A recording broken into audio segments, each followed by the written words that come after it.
Students, आप सभी का स्वागत है आपके अपनी यूट्यूब चैनल केमिकल सॉल्यूशन पर, जहां अपने सीईटी, रीट, एलडीसी जितने भी अपने कम्पिटिटिव एग्ज़ाम हैं उनके लिए अपने पढ़ रहे थे जनरल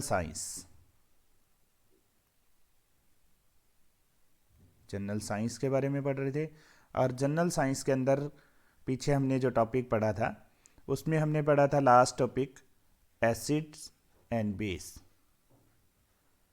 एसिड एंड बेस जो है हमारा टॉपिक जो है उस पर चल रहा था और उसके अंदर हमने 2 लेक्चर जो है वो कंप्लीट कर लिए थे।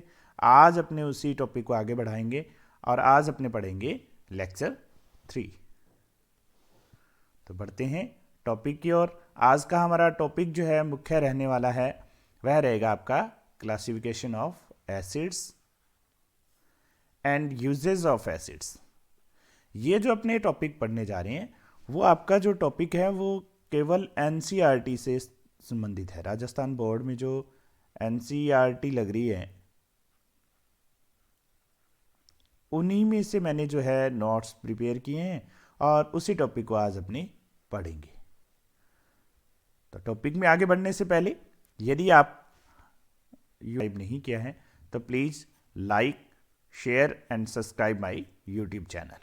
आपको केवल यूट्यूब पे जाना है और सर्च करना है केमिकल सॉल्यूशन 1181। जैसे ही आप ये टाइप करेंगे आपको चैनल का लिंक है वहाँ मिल जाएगा। और इसके अलावा आपको डिस्क्रिप्शन बॉक्स के अंदर भी आपको नीचे जो है चैनल का लिंक जो है वो मिल जाएगा। आप अधिक से अधिक वीडियो को शेयर करें ताकि सभी इनका जो है फ़ायदा लेक्चर्स का ले सकें। तो बढ़ते हैं टॉपिक की ओर। आज का हमारा टॉपिक मुख्य जो है वह है क्लासिफिकेशन ऑफ एसिड्स या अम्लों का वर्गीकरण। अम्लों के बारे में हम पढ़ चुके हैं कि अम्ल कहते किसे हैं। यदि आपने वे 2 लेक्चर जो पहले वाले नहीं देखे हुए हैं, आज ये लेक्चर 3 है, तो पहले आप नीचे दिए हुए जो लिंक है उसमें प्लेलिस्ट में जाएं।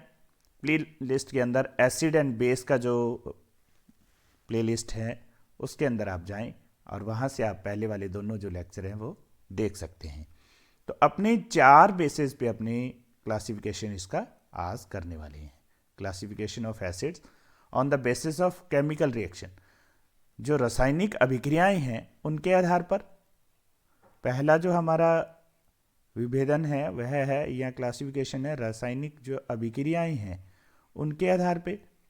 दूसरा जो हमारा रहेगा वह रहेगा उत्पत्ति के आधार पर। उत्पत्ति के आधार पे हम 2 प्रकार में बांटेंगे। फिर इनकी एसिड स्ट्रेंथ कह दें, अपने जो अम्ल की सामर्थ्यता है, सामर्थ्यता जो होगी उसके आधार पे कि वो स्ट्रॉन्ग है या वीक है। और लास्ट हम कहेंगे कि हाइड्रोजन आयन जितने वो वियोजित कर सकता है या वह हाइड्रोजन आयन जितने देने की क्षमता रखेगा उसके आधार पे। तो सबसे पहले अपने बात कर लेते हैं on the basis of chemical reaction. केवल अपने यहाँ पे इनके शॉर्ट में अध्ययन करेंगे, बाकी जो इनका डिटेल में आगे वाले जो आने वाले लेक्चर्स हैं उनके अंदर अपने इसको डिटेल से भी पढ़ेंगे। इसमें 3 प्रकार के एसिड जो हैं वो हमें प्राप्त होते हैं। पहला रहता है लुईस एसिड। तो लुईस एसिड वे एसिड होंगे जिनके अंदर ये क्या कर सकते हैं, ये इलेक्ट्रॉन एक्सेप्टर होते हैं। ये वास्तव में क्या होते हैं, इलेक्ट्रॉन एक्सेप्टर होंगे। वे क्या होंगे, आपके लुईस एसिड कहलाते हैं। तो जन पढ़े आपका हो BF3।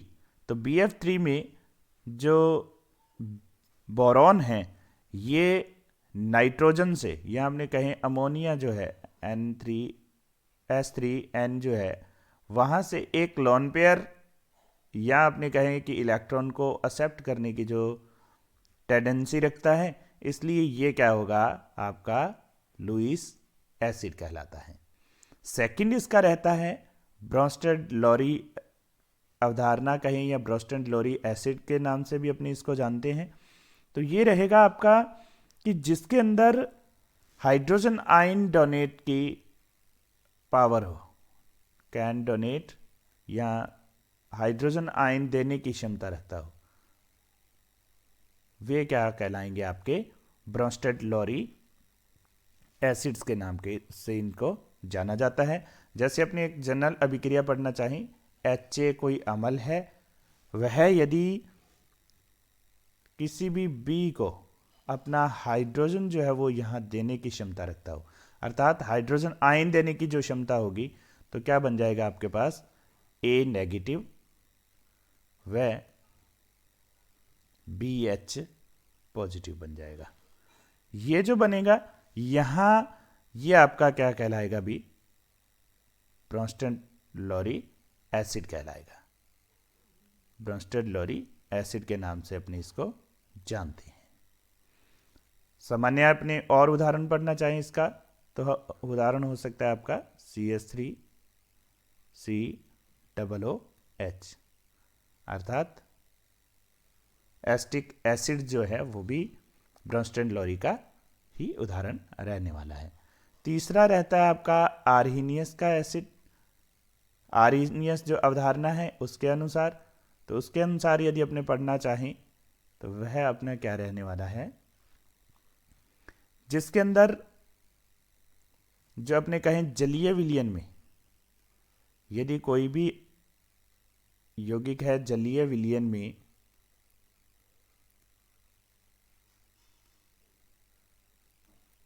हाइड्रोजन आयन देने की क्षमता रखता है, हाइड्रोजन आयन दे सकता है, तो वह क्या कहलाएगा आपका आर्हीनियस एसिड कहलाता है। तो इसमें अपने उदाहरण बहुत से हो सकते हैं, जैसे H2SO4 है, HCl है, ये सभी, या HNO3 है, ये सभी क्या हो जाएंगे आपके उदाहरण आर्हीनियस एसिड के उदाहरण हो जाएंगे। तो यहाँ से आपको एक बात समझ में आई होगी कि तीन जो बेसेस हैं अलग अलग हैं। लुईस एसिड में आपने कहा कि इलेक्ट्रॉन को एक्सेप्ट करने की पावर होनी चाहिए। ब्रोस्टेड लोरी के अंदर हमने कहा कि हाइड्रोजन आयन को डोनेट करने की क्षमता होनी चाहिए। तीसरा जो है तो उसमें भी हाइड्रोजन आयन डोनेट करने की पावर, परंतु कौन से विलयन में होना चाहिए, वह विलयन अवस्था में अपने कहें या अपने कहें जलीय विलयन के अंदर हुए अपने इलेक्ट्रॉन जो है हाइड्रोजन आयन है वो त्यागने की पावर उनके पास होनी चाहिए। फिर दूसरा जो बेस आता है वह आपका है बेस ऑन ऑरिजिन, अर्थात उत्पत्ति के आधार पे। उत्पत्ति के आधार पे दो प्रकार के हमें एसिड जो है वो प्राप्त होते हैं। पहला होता है मिनरल एसिड या खनिज अम्ल भी इनको कह दिया जाता है, या इनको आप खनिज अम्ल भी कह सकते हैं। खनिज अम्ल वे होंगे जो कि माइन से प्राप्त होंगे, माइन से प्राप्त होते हैं, अर्थात खानों से प्राप्त हमें होता है, खानों से प्राप्ति होती है इसकी। और आपको ये भी ध्यान रखना है कि ये जो अम्ल होंगे वे अधिकतर क्या होंगे, स्ट्रॉन्ग एसिड होते हैं, अर्थात इनकी जो सामर्थ्य है वह क्या होगी, ज़्यादा रहती है। तो उदाहरण अपने पढ़ सकते हैं, जैसे HCl है, HNO3 है, H2SO4 है, ये सभी कहाँ से प्राप्त होंगे, ये आपने कहे HClO4 है, ये सभी एसिड जो हैं वो कहाँ से प्राप्त हो रहे हैं, हमें खानों से प्राप्त हो रहे हैं। ऑर्गेनिक एसिड कह सकते हैं, या इनका दूसरा जो नाम हो सकता है वह रहता है आपका नेचुरल एसिड भी इनको कहा जाता है। अर्थात ये कहाँ से प्राप्त होंगे, हमें नेचर से प्राप्त होंगे, या हमें प्रकृति से प्राप्त होने की वजह से इनको क्या कहा जाता है, नेचुरल एसिड या ऑर्गेनिक एसिड के नाम से इनको जाना जाता है। उदाहरण अपने देख सकते हैं, जैसे सिट्रिक एसिड है जो कि खट्टे फलों के अंदर हमें प्राप्त होता है, सिट्रिक एसिड हो गया, या अपने कहें फॉर्मिक एसिड है जो लाल चींटियां हैं उनसे हमें प्राप्त हो रहा है। ये सभी उदाहरण किसके हो जाएंगे, आपके ऑर्गेनिक एसिड के उदाहरण रहते हैं। फिर बढ़ते हैं अपने तीसरे प्रकार की ओर, जो कि आपका है स्ट्रेंथ के बेस पे। अर्थात स्ट्रॉन्ग एसिड वो एसिड होगा जो जलीय विलयन के अंदर अपने कहें या एक्वस सॉल्यूशन जब अपने इसका बनाते हैं, जलीय विलयन जब अपने इसका बनाएंगे तब यह क्या करेगा, 100% या आपने कहे कि नियर अबाउट 100% ये क्या हो जाएगा, डिजोल्व हो जाएगा, या आपने कहेंगे कि आयनित हो जाएगा, या आयनन इसका जो है, इनके जो आयनों का आयनन होगा वह क्या होगा, लगभग 100% रहेगा। तो वह क्या होगा, आपका स्ट्रॉन्ग एसिड कहलाता है। स्ट्रॉन्ग एसिड के भी उदाहरण आप पढ़ सकते हैं, जैसे HCl है आपका, H2SO4 है, ये सभी क्या है आपके स्ट्रॉन्ग एसिड के उदाहरण रहते हैं। और वीक एसिड होगा, अपने कहें कि आयनन जो है वह क्या होगा, कम होता है, जिनका आयनन की क्षमता क्या हो, कम होती है। अर्थात ये आयनन जो है वह लेस देन 100% होगा, कि काफ़ी कम इनके अंदर आयनन होगा। तो इनके अंदर अपने जो उदाहरण रहते हैं वे रहते हैं आपके एसिटिक एसिड है, या C2H5COOH है। ये जो एसिड है वे क्या रहते हैं, आपके वीक एसिड रहते हैं, जिनका आयनन जो है वो बहुत कम हो पाता है। अंतिम जो प्रकार आपका रहता है वह रहता है कि जलीय विलयन के अंदर कहें जितने हाइड्रोजन आयन देने की वो क्षमता रखते हैं वे क्या कहलाएंगे आपके, उसके बेस पे अपने इनको 3 भागों में बांटते हैं, मोनोट्रॉपिक, डाइट्रॉपिक और ट्राइट्रॉपिक एसिड्स। मोनो मीन्स आपका होता है 1, प्रोटिक्स मीन्स हो गया आपका हाइड्रोजन आयन, अर्थात ऐसे एसिड जो अपने विलयन के अंदर केवल एक हाइड्रोजन आयन देने की क्षमता रखते हैं, ओनली 1 हाइड्रोजन आयन ये कैन डोनेट। तो जैसे अपने उदाहरण देख सकते हैं, HCl है, इसका जब अपने जलीय विलयन बनाना चाहें तो केवल ये क्या करता है, एक हाइड्रोजन आयन ये वाला जो है वो देने की क्षमता रखता है। तो इसलिए ये क्या होगा, मोनोप्रोटिक। डाइप्रोटिक होगा जिसके अंदर 2 हाइड्रोजन आयन देने की क्षमता होगी, जैसे अपने बात करें H2SO4 की, इसको जब अपने जलीय विलयन के अंदर या अपने कहे विलयन अवस्था के अंदर जब अपने निकालेंगे तो यहाँ से हमें 2H आयन जो है वो प्राप्त होंगे। डाई मीन्स आपका 2 रहता है और प्रोटिक मीन्स आपका हाइड्रोजन आयन रहते हैं, हाइड्रोजन आयन्स रहते हैं। इसी प्रकार से ट्राई प्रोटिक होगा, ट्राई मीन्स 3 हाइड्रोजन आयन देने की जो है क्षमता इसके अंदर रहती है। तो देखिए उदाहरण अपने पढ़ना चाहें तो H3PO4 जो है, यहाँ यदि अपने इसको डिजोल्व करेंगे तो 3H प्लस हमें प्राप्त होगा और प्लस क्या प्राप्त होगा, PO4-3 हमें प्राप्त होता है। तो इस प्रकार से हमने चारों बेसिस पे, चाहे वह रासायनिक अभिक्रिया हो, चाहे वह उसका ओरिजिन हो, चाहे उसकी सामर्थ्य हो, और चाहे हाइड्रोजन आयन देने की जो क्षमता है, इसके आधार पे हमने पढ़ा, इसको 4 प्रकार पढ़े, जिसको हमने अलग अलग उदाहरणों के माध्यम से भी हमने इसका अध्ययन किया है। तो बढ़ते हैं आगे, इसके जो उपयोग हैं उनके बारे में। तो अम्लों का जो कुछ मुख्य जो अम्ल हैं उनके उपयोगों के बारे में अपनी बात करेंगे। तो सबसे पहला जो है, अम्लों का राजा भी इसको कहा जाता है, जो कि रहता है आपका सल्फ्यूरिक एसिड। इसको किंग ऑफ एसिड के नाम से भी जाना जाता है, या अपने कहें अम्लों का राजा। अम्लों का राजा भी इसे कहा जाता है। ये बात आपको विशेष ध्यान रखनी है। बहुत सी बार जनरल साइंस के रूप फॉर्म में भी ये क्वेश्चन इस प्रकार से पूछ लिया जाता है। फॉर्मूला जो इसका रहता है वह रहता है आपका H2SO4 रहता है। ये इसका आपको फॉर्मूला भी जो है आपको ध्यान में होना चाहिए। और वास्तव में ये स्ट्रॉन्ग एसिड है और ये खनिजों से हमें प्राप्त होता है। बात करें अपनी इसके यूजेस की, तो ये पेट्रोलियम शोधन के रूप में इसको उपयोग किया जाता है। विस्फोटक बनाने में भी इसका उपयोग किया जाता है। रंग व औषधियों के निर्माण में भी इसको काम में लिया जाता है। संचायक, सीसा संचायक जो सेल होते हैं या अपने कहीं बैटरियां होती हैं, उनमें भी इसका उपयोग किया जाता है।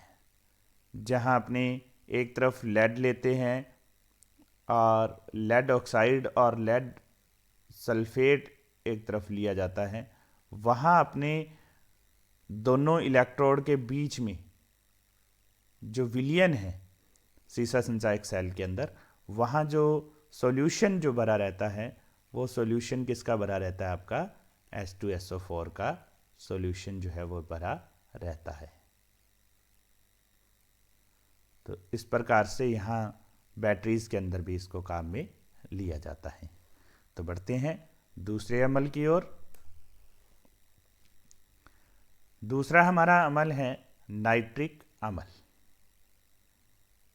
नाइट्रिक अमल भी आपका जो है वह स्ट्रॉन्ग एसिड है।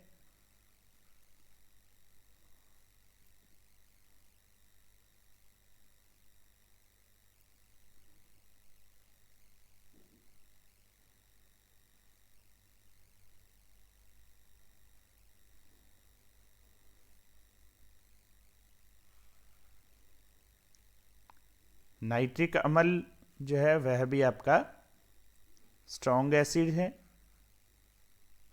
खनिजों से प्राप्त होता है।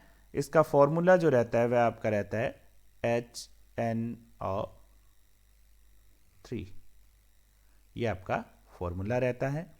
ये भी इसके यदि यूजेस की अपने बात करें तो ये औषधि निर्माण में, उर्वरक के रूप में, विस्फोटक पदार्थ बनाने में भी इसका उपयोग जो है वो किया जाता है। फोटोग्राफी के अंदर भी इसको अपने काम में लेते हैं। और ये क्वेश्चन बहुत सी बार पूछा जाता है, अमल राज बनाने में भी इसका उपयोग किया जाता है। बहुत सी बार पूछे जाते हैं। तो अमल राज या इसी को कहा जाता है एक्वा रेजिया। एक्वा रेजिया के नाम से भी इसको जाना जाता है, जिसका एक्वा रेजिया जो है, इस शब्द का अर्थ जो रहता है, शाब्दिक अर्थ रहता है शाही जल। एक्वा रेजिया जो है शब्द है, उसका सही जो अर्थ है वह रहता है शाही जल। तो इसका बहुत इंपॉर्टेंस रहता है। और अमल राज के अंदर आपको ये भी ध्यान रखना है कि इसका यदि अपने आणविक सूत्र की बात करें, अमल राज की यदि अपनी बात करें, अमल राज जो है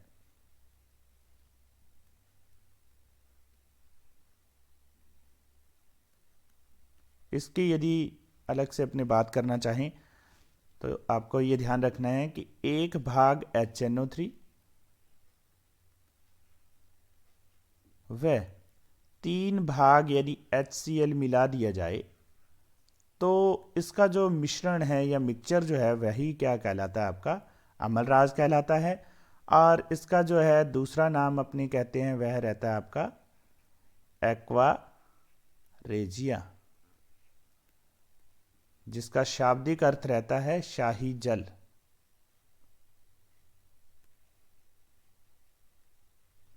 ये बात आपको इसके बारे में विशेष ध्यान रखनी है। बहुत सी बार आपसे डायरेक्ट जो है क्वेश्चन अमल राज पे पूछा जाता है, अमल राज है क्या, और इसके जो है उपयोग जो है उसके बारे में भी कई बार पूछा जाता है। ये ध्यान रखना है कि अम्लराज जो होता है, अम्लराज जो बहुत ही इनएक्टिव कहें या बहुत ही कम जो एक्टिव धातुएं होती हैं, जैसे गोल्ड हो गया, प्लेटिनम हो गया, गोल्ड है, प्लेटिनम है, इनको भी पिघलाने की क्षमता रखता है या गलाने की अपने कह सकते हैं क्षमता रखता है। इसलिए अंतिम इसका उपयोग रहता है प्रयोगशाला में रीजेंट के रूप में भी अपने नाइट्रिक एसिड को काम में लेते हैं। नेक्स्ट बढ़ते हैं हाइड्रोक्लोरिक एसिड। बहुत ज़्यादा इंपॉर्टेंट हाइड्रोक्लोरिक एसिड भी आपका रहता है, जिसका फॉर्मूला जो है वह रहता है आपका HCl।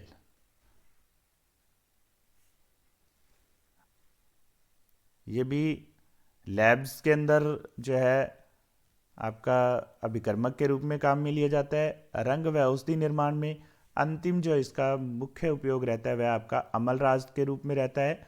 अम्लराज जो है आपको मैंने अभी अपने पढ़ाई है, जिसमें 3 भाग HCl के रहेंगे और 1 भाग HNO3 का आपका रहता है। तो आप कह सकते हैं कि 1:3 में क्या रहेगा आपका HNO3 व HCl रहता है। इन दोनों का मिक्सचर जो है वह क्या कहलाएगा आपका अम्लराज कहलाता है। आपको ये भी विशेष ध्यान रखना है कि ये स्ट्रॉन्ग एसिड है, परंतु इसका सिक्रेशन हमारे शरीर के अंदर भी होता है, हमारी बॉडी जो है वो भी इसका सिक्रेशन करती है। हमारा जो अमाशय होता है, स्टमक जो होता है,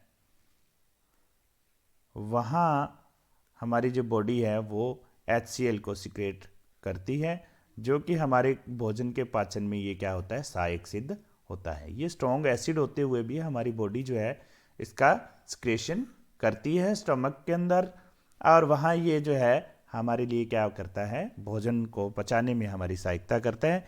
और यदि इसकी मात्रा बढ़ जाती है तो हमारी बॉडी के अंदर हम कहते हैं कि हमारे क्या हो जाता है, एसिडिटी जो बनती है वो इसी की मात्रा यदि बढ़ जाती है तब ये एसिडिटी का फॉर्म हमारी बॉडी के अंदर ले जाता है। नेक्स्ट है आपका एसिटिक अम्ल।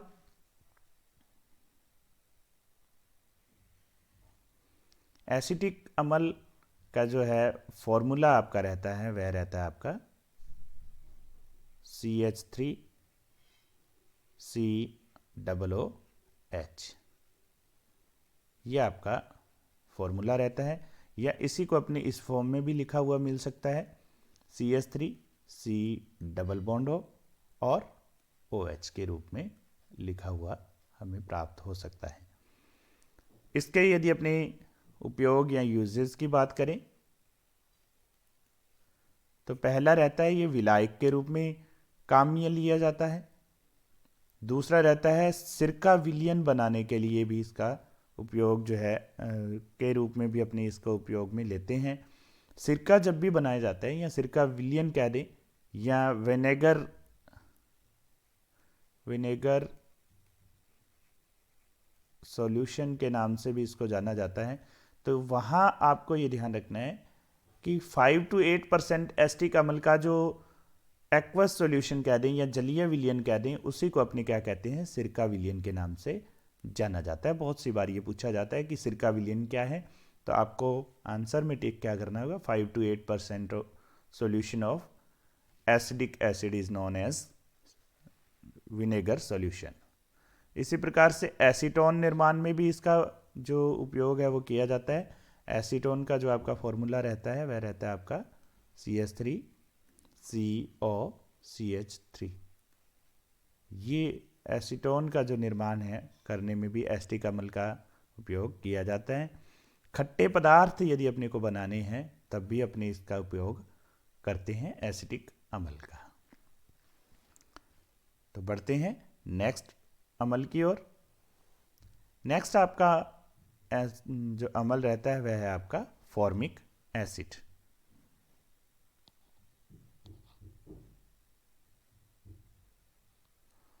फॉर्मिक जो अम्ल होता है यह आपका ऑर्गेनिक एसिड है। ऑर्गेनिक एसिड है जो कि फॉर्मिक जो शब्द है वह है आपका लिया गया है रेड एंट से, या लाल जो चींटियां हैं वहाँ से ये शब्द जो है वो लिया गया है फॉर्मिक। और फॉर्मिक एसिड रेड कलर की जो चींटियां हैं उनके अंदर पाए जाने वाला एक एसिड है, इसलिए वहीं से इसका नाम जो है वो फॉर्मिक एसिड पड़ा है। तो यहाँ जो इसके बात करें अपने फॉर्मूले की, तो फॉर्मिक एसिड का फॉर्मूला जो रहता है HCOOH रहता है। और यदि इसको दूसरे फॉर्म में लिखना चाहें तो हम लिख सकते हैं इसको C+O और OH हमारे पास रहता है। ये दोनों में से कोई भी फॉर्मूला आपको दिया हो तो आप दोनों से ही जो है इसका अर्थ जो निकालेंगे वह फॉर्मिक एसिड ही रहने वाला है। इसको अपने जीवाणुनाशक के रूप में भी काम में लेते हैं, क्योंकि इसमें जो आपका हल्का सा जहर, जैसे रेड एंट यदि अपने को काट लेती है तो उसमें हल्का सा जो जहर कह रहे हैं या जो डंस में जो विष पाया जाएगा, इसलिए इसको जीवाणुनाशक के रूप में काम में लेते हैं।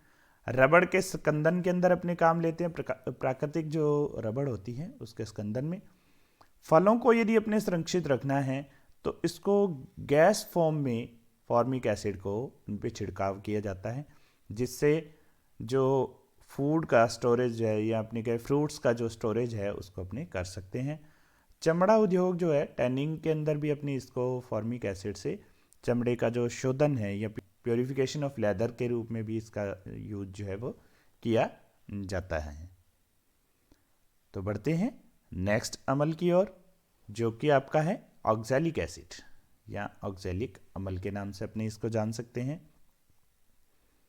ऑक्सैलिक जो अमल होता है उसका अपने फॉर्मूला यदि अपने लिखना चाहें तो रहेगा आपका COOH की होल ट्वाइस, या अपने इसको लिख सकते हैं C+H COOH COOH और COOH, या इसी को अपने और खोल के लिखना चाहें तो हम लिख सकते हैं C COO और OH के रूप में इसको लिख सकते हैं। ये आपका फॉर्मूला रहता है आप ऑक्सैलिक एसिड का। इसके भी अपनी बात करें यूजेस की, तो आपके फोटोग्राफी और कपड़ों की जो छपाई है उसके रूप में, चमड़े में विरंजक के रूप में, रंग को उड़ाने के लिए जो विरंजक के रूप में भी ऑक्सैलिक एसिड है उसको काम में लिया जाता है। कपड़ों पे स्याही के जो धब्बे होते हैं उनको भी यदि हटाने हैं तो भी अपने ऑक्सैलिक एसिड को काम में ले सकते हैं। फिर बात करते हैं बेंजोइक एसिड की।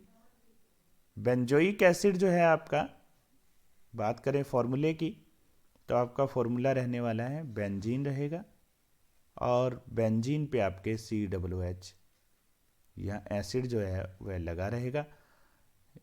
दूसरा फॉर्म अपने लिख सकते हैं CO और OH के फॉर्म में भी इसको अपने लिख सकते हैं।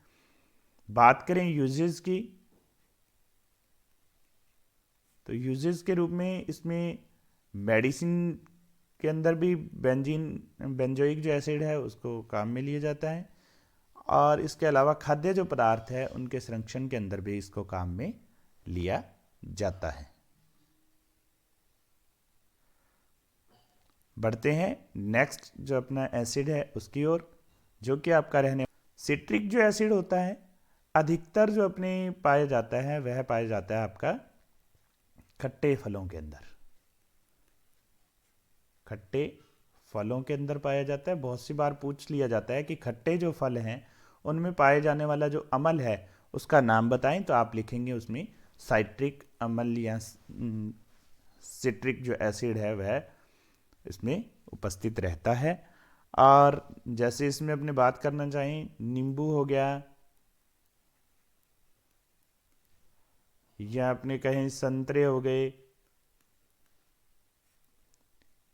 ये जितने भी खट्टे फल हैं उनके अंदर सभी में क्या है, सिट्रिक एसिड पाया जाता है, जिसका मोलिकुलर फॉर्मूला जो रहता है वह C6H8O7 रहता है। यदि इसकी अपने बात करना चाहें स्ट्रक्चर की, तो वह रहेगा आपका क्या, HOOC, CS2, CS2 और COOH।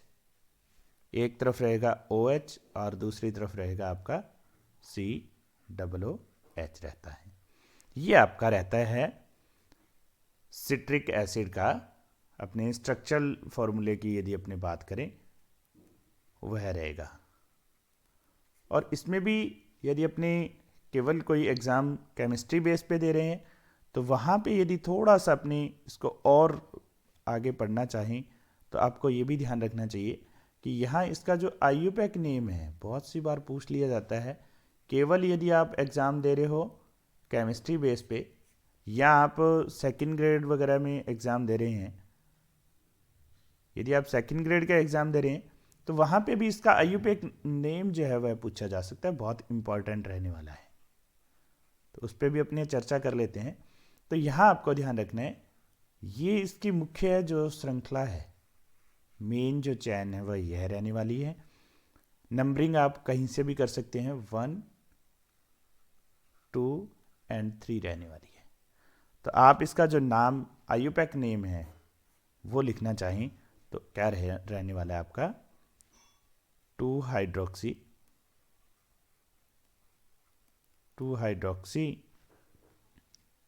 प्रोपेन